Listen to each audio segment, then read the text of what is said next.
So, day 2 ngayon ng Chevy Nova natin. Excited na tayo kung ano yung progress. Alam ko maraming progress na eh. Sabay, wala pa pala. Okay, tawagin natin si Boss. Si Boss J ng Garage Pawa ng Pampanga. Good evening, boss. Good evening, boss. Naka-install mo ba ako, boss? Hindi naman. Boss, formang-forma pa rin tayo. Nasa bahay lang, ha? Boss! Malapit lang. Kamusta? Kasi kahapon, Over, no? Lahat, no? Brakes, check natin, condition ng hoses, i-tune natin yung engine. So, yesterday, para siyang it-runs scrap actually.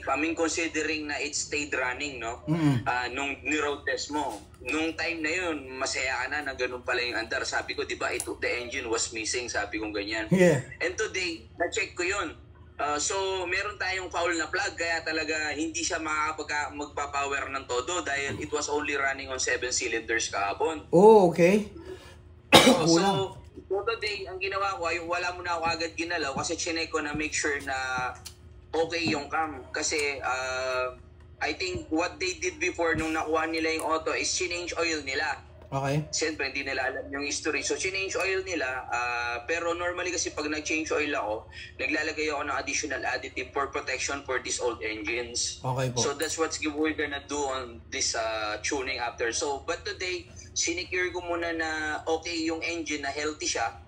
So, pinalitan ko muna ng isang plug. Make sure it's running on all 8 before I do something else. Kasi baka may galawin akong iba. Tapos may problema pala, no? So, sinure ko muna, make sure ko na muna na healthy yung engine bago ako gumawa ng ibang bagay. Copy po. And you mentioned na pati ba yung radiators, no? Papalitan natin yung radiators? Yes, it is actually much better na papalitan natin. But if we don't have the part right now, we can get it cleaned up right now. Make sure na clean yung system. And then, maglalagay tayo ng coolant, anti-rust to protect the engine and the radiator from rusting. And then, dahil magiging daily driven car siya. Yes po. So, we're gonna put AC, no? Yes po.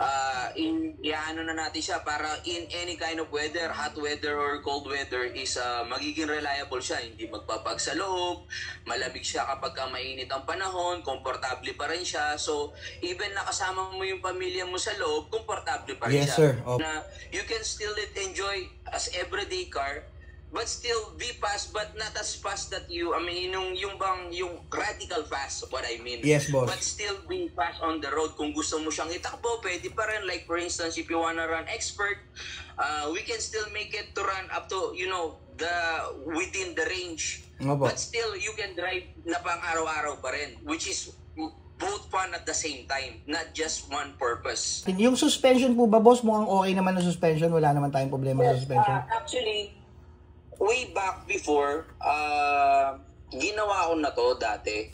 I reconditioned the thing. Pero I'll go over it. Like, for instance, it might need some shocks, yung ganon. And maybe some bushing. I-check ko muna yon. But we'll be running all the things step by step. So we just go to the basic stuff muna, tune up, and then radiator, basic tune to make the car run, consistent para hindi siya mag-overheat, lalo na kapag may load siya ng AC. So we'll make sure of that it will be stable in any condition. Yes, boss. And I strongly agree, boss. And also, boss, anything po na we need for the car na hindi mag-overheat, pag lalo na kung may load na ng AC, tapos tumatakbo siya, that's a top priority, boss. Wag tayong magtipid when it comes to that. Yes, no, that's no problem. But at the meantime, let's work on what we have, because the problem is hindi tayo accessible right away with the other parts. No? Yes, so boss. we have to accept the fact na we don't have just like yung nandyan lang laying around. We need to order, whether we like it or not, will be ordered online. So some parts takes time to come in. So yun yung most struggle natin in any kinds of needs we need on either a street car or a drag car. It doesn't matter kasi most of the parts comes from the US. Correct, boss. Correct. 3-row aluminum radiator, 70 to 81 for Chevy naman. Tapos yung hose po kailangan natin ng hose, yung Much better if we can change. Ang ganda ng takbo mo, all of a sudden you break down kasi because of a host. At saka boss, natuwa ako kasi nagche-check ako ng online. Pero if there's much more quality than the part that they're advertising, much better that we buy the best one we can get for longevity. Long use. Yes. At saka boss, natuwa ako kasi nagche-check ako ng online kasi di ba may problema tayo sa may mirror. Yes. Nakakita ko sa online sa Shopee, dalawa. Pakita ko sa boss yung itsura. Parehas eh.